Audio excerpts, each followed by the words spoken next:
Hi, எல்லோருக்கும் வணக்கம். உன்னில் தொலைந்த என்னடி கதையோட 12வது எபிசோட். கதை பிடிச்சிருந்தா மறக்காம லைக் பண்ணி கமெண்ட் பண்ணுங்க. என்னோட சேனலை சப்ஸ்கிரைப் பண்ணாம பார்க்குறவங்க அப்படியே சப்ஸ்கிரைப் பண்ணிட்டு இப்போ வாங்க கதைக்குள்ள போகலாம்.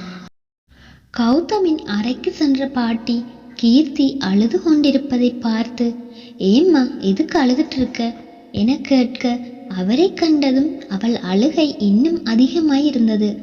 பாட்டியின் மடியில் தலை சாய்ந்தவாறே இங்கு கௌதம் அவளுடன் நடந்து கொண்ட விதம் அனைத்தையும் கூறியிருந்தாள். கீர்த்தியிடம் பேசி அவளை சமாதானப்படுத்தியவர் கூடவே தன் பேரன் இவ்வாறு நடந்து கொள்வதற்கான காரணத்தையும் கூறினார். அதை கேட்ட கீர்த்திக்கோ அதிர்ச்சி. என்ன பாட்டி சொல்றீங்க? ஆமாடா, அவன் அம்மா செய்த தவறுதான் அவனை இந்த அளவுக்கு மாத்தியிருக்கு. அப்போ வைரவியத்தை அவங்க அம்மா இல்லையா பாட்டி? இல்லம்மா, அவன் பிறந்து 2 வயசு இருக்கும். என் பிள்ளை தொழில நஷ்டப்பட்டு இருக்க ஒரு வீடு கூட இல்லாம கஷ்டப்பட்டுட்டு இருந்தான். கௌதமோட அம்மா வசதியான வீட்டு பொண்ணு. அவளுக்கு இந்த சூழ்நிலையில இருக்க பிடிக்கல. அவ அப்பா வந்து, நீ மட்டும் வர்றதா இருந்தா வா, சட்டப்படி உன் புருஷனை விவாகரத்து பண்ணிட்டு வா, நான் உன்னைய ராசாத்தி மாதிரி வாழ வைக்கிறேன் அப்படி இப்படின்னு சொல்லி விவாகரத்தும் வாங்கி அவளை அழைச்சிட்டு போயிட்டார். நம்ம கௌதம் அவன் அம்மா சேல தலைப்ப பிடிச்சிட்டு அவ பின்னாலேயே போய் கூட புள்ளைய தள்ளி விட்டுட்டு போயிட்டா. அதுக்கு பிறகு என் பேர யாரு கூடவும் அவ்வளவா பாசம் வைக்கிற இல்ல. ஆனா வைரவி ஒரு நாளும் அவனை பிரிச்சு பார்த்ததில்லை. சொல்ல போற அவ பிள்ளைகளை விட அவளுக்கு கௌதம் தான் முக்கியம். மற்ற 2 பிள்ளைகளுக்கு கூட இந்த விஷயம் தெரியாதுன்னா பாரு. அவனே தான் ஹாஸ்டல்ல தங்கி படிக்க போறேன்னு சொல்ல நாங்களும் அவனை தடுக்கல. பிஸ்னஸ் செய்ய விருப்பம் இல்லை, சிஐடி தான் ஆகணும்னு சொன்னான், அதையும் தடுக்கல. உன்னைய பிடிச்சிருக்குன்னு சொன்னான், அதையும் நாங்க தடுக்கல.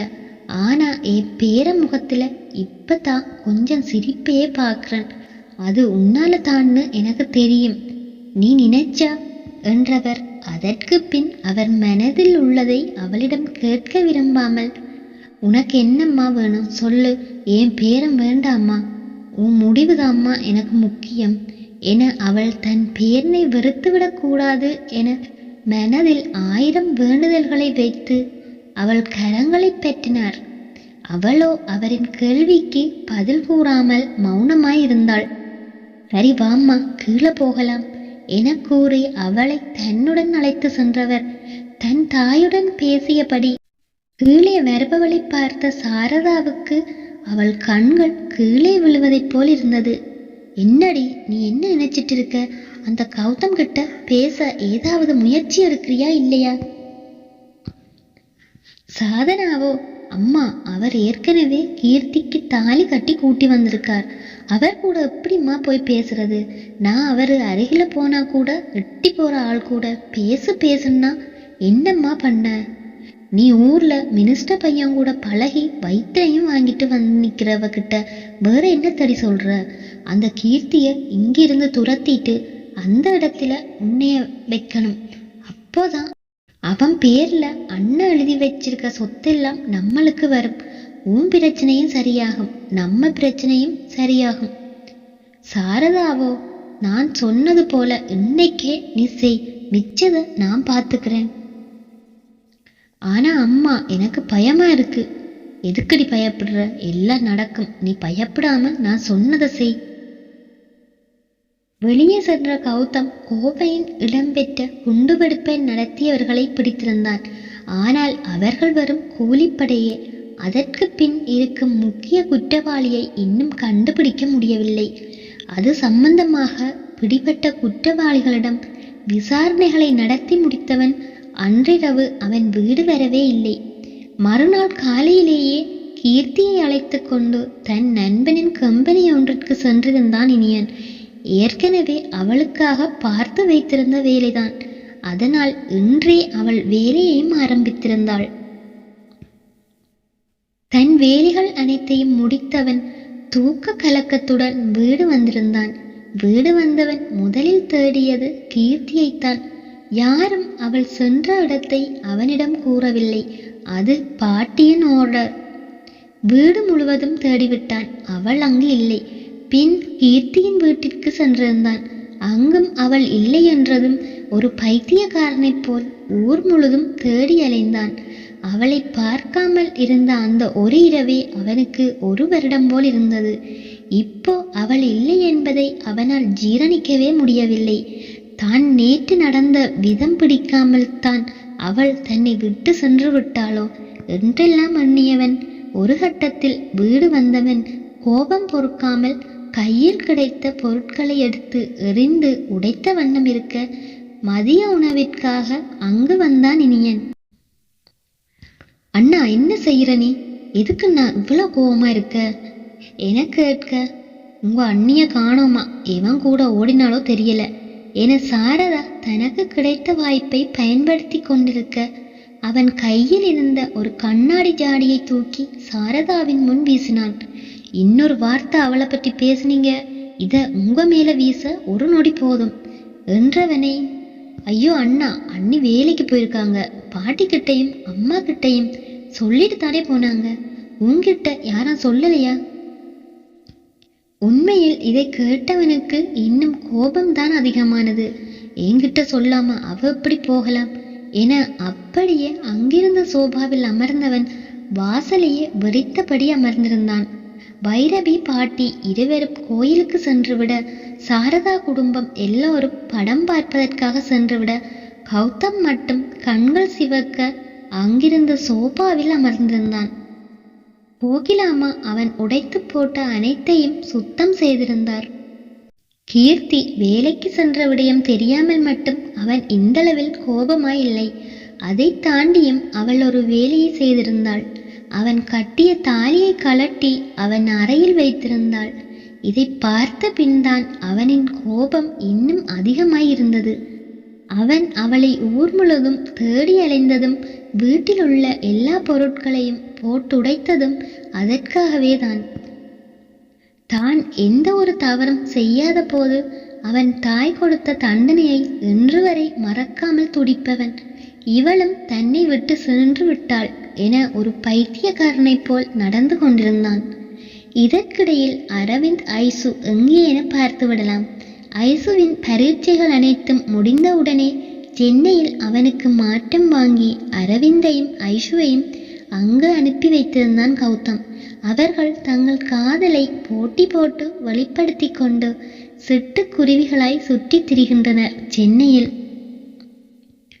வீட்டில் தன் அண்ணன் நடந்து கொண்ட விதத்தை தன் தாய் மற்றும் பாட்டிக்கு கூறியிருந்தான் இனியன். அவனால் அந்தளவு மட்டுமே செய்ய முடிந்தது. ஏனெனில் அவன் இப்போது வேறு வேலையாக அலைந்து கொண்டிருப்பதால் அவனால் தன் அண்ணனை சமாதானப்படுத்த முடியவில்லை. சங்கவியோ தன் தந்தை மற்றும் விக்கி திருமணத்திற்காக அவளை இழுக்கும் திசையெல்லாம் ஒரு பொம்மையைப் போல் அசைந்து கொண்டிருக்கின்றாள். நாளை திருமணம் எனும்போது அவளாலும் என்னதான் செய்ய முடியும்? அதிலும் வீட்டை சுற்றி ரவுடிகள், அதைவிட அவள் சொந்த பந்தம் என அவளை இருக்க வைத்து திருமண பெண்ணுக்கான சடங்கு சம்பிரதாயங்கள் அனைத்தையும் செய்து கொண்டிருந்தனர். மெஹந்தி போடும் ஃபங்க்ஷன் நடக்கும் போது விக்னேஸ்வரன் அங்கு வந்திருந்தான். ஏய் பொண்ணு, அவ கையில என் முகம் இருக்க மாதிரி போடு, அதுதான் இப்ப ட்ரெண்டிங் ஆம்ல என அங்கிருந்த மெஹந்தி போடும் பெண்ணுக்கு கூறியபடி அவள் எதிரில் இருந்தான் விக்னேஸ்வரன். அந்த மெஹந்தி போடும் பெண் இந்த மூஞ்சிய எப்படி இந்த குட்டி கையில போட முடியும்? அறிவோட தான் பேசுறாரா இந்த ஆள் என நினைத்தவள், சார் இவங்க கை ரொம்ப சின்னதா இருக்கு, ரொம்ப ஒர்க் பண்ண இயலாது, அதனால உங்க நேம் மட்டும் போட்டுருவா. சரி அப்ப அதையே போடு என விக்கி கூற அவளும் அதையே செய்தாள். ஐயோ, இந்த மூஞ்சிய 5 நிமிஷமே பார்க்க முடியாம இருக்கு, இதுல ஆயுசுக்கும் இவன் கூடத்தான் குப்பை கொட்டணுமா? கடவுளே, என்னை இவனிடமிருந்து காப்பாற்ற மாட்டியா என தன் மனதிற்குள் புலம்பிக் கொண்டிருந்தாள் சங்கவி. அவனை பார்க்க அவ்வாறுதான் இருந்தது. அவன் உடலில் 50 பவுனிற்கு மேல் நகைகள் அணிந்திருந்தான். வெள்ளை வேட்டி சட்டை, அதை விட்டால் அவனுக்கு வேறு உடை தெரியாது. அடிதடி ரவுடிசம் தான் அவனின் பிரதான தொழில். வெளியுலகிற்கு நல்லவன் வேஷம். இவை தெரிந்தும் இந்த திருமணத்திற்கு சங்கவி சம்மதம் கூறியிருப்பது தான் ஆச்சரியம். மெஹந்தி போட்ட உடனே எனக்கு ரொம்ப டயர்டா இருக்கு, நான் கொஞ்சம் எடுக்கணும் என்று விட்டு ஓடிப்போய் கையில் போட்டிருந்த மரதாணியை கழுவி இருந்தாள் சங்கவி. நாளை பல திருப்பங்களுடன் சங்கவியின் திருமணம். வேலைக்கு முதல் நாள் என்பதால் 4 மணிக்கெல்லாம் அங்கிருந்து கிளம்பி இருந்தாள். பின் தன் பிறந்த வீட்டிற்கு செல்ல வேண்டும் போலிருந்ததால் அங்கு சென்றிருந்தாள். தன் மகள் தனியே வருவதை முதலில் பதறி போனாலும் பின் அவள் வேலைக்கு போக அந்த வீட்டில் சம்மதித்ததாக கூறும்போது மாப்பிள்ளை அவளை ஏற்றுக்கொண்டு விட்டார் என நினைத்து சந்தோஷப்பட்டார்கள். கீர்த்தி, தாரணி எங்கம்மா? உள்ள படிச்சுட்டு இருக்காம்மா. அப்பா இப்ப வர்ற நேரம்தான், இருந்து அப்பாவையும் பார்த்துட்டு போம்மா. உன்னைய அங்க வந்தும் பார்க்க முடியாது. தன் பொண்ணு வாழ்க்கைய அவர் கெடுத்துட்டு தான் நினைச்சு அந்த மனுஷன் உடம்புக்கு ஏதாச்சும் வந்துரும்னு தான் எனக்கு பயமாயிருக்கு. போன வெள்ளிக்கிழமையும் வீசிங் ப்ராப்ளம் அதிகமாகி ஹாஸ்பிட்டலுக்கு அழைச்சிட்டு போய் வந்தேன். என்னம்மா சொல்றீங்க? எனக்கேன் சொல்லல? உன் போனுக்கு அழைச்சா அது ஆஃப்னு தான் சொல்லுது. நடந்த பிரச்சனையில உன் போனுக்கு ஏதோ நடந்துருச்சுன்னு நானும் விட்டுட்டேன். கீர்த்தியோ? ஆமா அம்மா, நானே மறந்துட்டேன். என்னோட பை, ஃபோன் எல்லாமே ஆஃபீஸில் தான் இருக்கணும். ஆனால் இத்தனை நாள் ஆயிருச்சே, அது இருக்கான்னு முதல்ல பார்க்கணும். சரி, அப்பா உடம்பு இப்போ எப்படி இருக்கு? இப்போ உன்னை பார்த்தா அவர் நல்லாகிருவாரும்மா. நீ போய் தாரணி கூட பேசிட்டிரு, உனக்கு சாப்பிட ஏதாவது எடுத்துட்டு வர்றேன் என கூறி மீனாட்சி சமையல் கட்டுக்குள் நுழைய தாரணி இருந்த அறையில் நுழைந்தாள் கீர்த்தனா. அக்கா என அழைத்தவாறே ஓடி வந்து கட்டி கொண்டாள் தாரணி. எப்படி அக்கா இருக்க? நான் நல்லா இருக்கேன், நீ எப்படி இருக்க? காலேஜ் வீடு அவ்வளவுதான், இப்படியே போய்கிட்டு இருக்கக்கா. ஏய் பாத்தியா, மறந்தே போயிட்டேன். இந்தா, இதுல உன் காலேஜ் ஃபீஸ் கட்டுறதுக்கு பணம் இருக்கு, நாளைக்கு கொண்டு போய் கட்டிரு. அட, நாளைக்கு சண்டே இல்லை, மறந்தே போயிட்டு.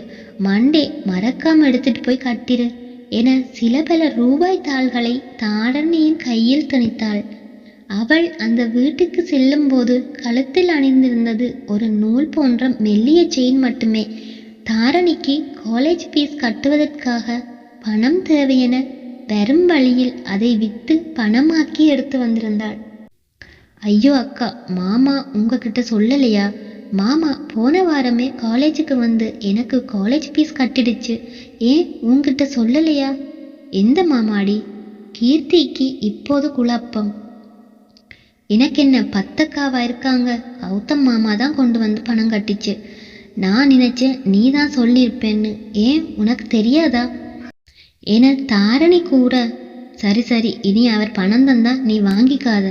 உன்னோட காலேஜ் ஃபீஸை அடுத்த மாசத்துல இருந்து நானே கொண்டு வந்து கட்டிடுறேன் என கூறியவள் வெளியில் வந்து தாய் கொடுத்த உணவினையும் உண்டுவிட்டு தந்தை வந்தவுடன் அவரையும் பார்த்து பேசியவள் 7 மணியைப் போல கௌதமின் வீட்டிற்கு சென்றாள். இங்கு என்ன நடந்தது என தெரியாமல் அங்கு வந்தாள் கீர்த்தனா. அங்கேயே நில்லு, எங்க போயிட்டு வர்ற? அவனை பார்க்கவே அவ்வளவு பயங்கரமாய் இருந்தது. அவனிடம் என்ன சொல்வது என தெரியாது வெளி பிதுங்கி நின்றவளிடம், ஏம்மா அவன் கிடக்குறான், நீ உள்ளவா என கூறிய பாட்டி அவள் கைப்பிடித்து உள்ளே அழைத்து சென்றார். பாட்டி, நான் அவகிட்ட கொஞ்சம் பேசணும். எழுந்தவன் நேரே அவள் எதிரில் போய் நின்றான். டக்கின் செய்திருந்த ஷர்ட் மொத்தமும் வெளியே வந்து முடி மொத்தமும் கலைந்து கண்கள் இரண்டும் கொவ்வம்பழங்களைப் போல் தான் இருந்தது. நேற்று காலையில் சென்றவன் இன்று காலையில் காரில் இருந்த தண்ணீர் போத்தலை எடுத்து முகம் கழுவியது மட்டுமே. பின் வீடு வந்தவுடன் நடந்ததைத்தான் பார்த்தோமே. ஏய், என்னடா பேசணும் என பாட்டி கூறும் போதே, இருங்க பாட்டி, நான் பேசிட்டு வந்துடுறேன் என கூறியவளை அங்கிருந்த அனைவரும் அதிர்ச்சியில் பார்த்தனர். அவனை பார்த்தாலே பயந்து நடுங்கியவள் இப்போது தைரியமாய் வந்து நிற்கிறாள் என்றால் அது பாராட்ட வேண்டிய விடயம்தான். அதிலும் பாட்டிக்கு அவளின் துணிச்சலில் சந்தோஷமே. சரிம்மா, நீ போய் பேசிட்டு வா என கூறியவர், இங்க பாருடா, உங்கூட இந்த பொண்ணை தனியா அனுப்புறது எனக்கு உடன்பாடே இல்லை. சீக்கிரம் அந்த பொண்ணுகிட்ட பேசிட்டு அனுப்பு என கூறியவர் தனக்குள் சிரித்துவிட்டு அங்கிருந்து சோபாவில் அமர்ந்து கொண்டார். அவர் எதை நினைத்து இங்கு வந்தாரோ அது ஒவ்வொன்றாக நடக்கிறது என்பதற்கான சிரிப்பே அது. கௌதம் தன் அறைக்குள் நுழைந்தது. அவன் பின்னால் சென்ற கீர்த்தி, எதுக்கு என்னை இங்க வர சொன்னீங்க? வேலைக்கு போறதா இருந்தா எனக்கு ஒரு வார்த்தை சொல்லிட்டு போயிருக்கலாம் தானே. நான் இவ்வளவு துடிச்சு போயிட்டேன் தெரியுமா? நான் எதுக்கு உங்ககிட்ட இதெல்லாம் சொல்லணும்? நீங்க யாரு சார்? அப்புறம் இந்தாங்க உங்க பணம். நான் ஒன்றும் பணத்துக்காக இங்க இருக்கல. நான் எங்க போறேன் வாரேன் என்றதெல்லாம் உங்ககிட்ட சொல்லிட்டு இருக்க இயலாது, புரியுதா என படபடவென பொறிந்து தள்ளியவள் அங்கிருந்து செல்ல நகர, ஒரு நிமிஷம் கீர்த்தி, சாரி என்றவன் ஒரு டவலை எடுத்துக்கொண்டு குளியலறை சென்றான்.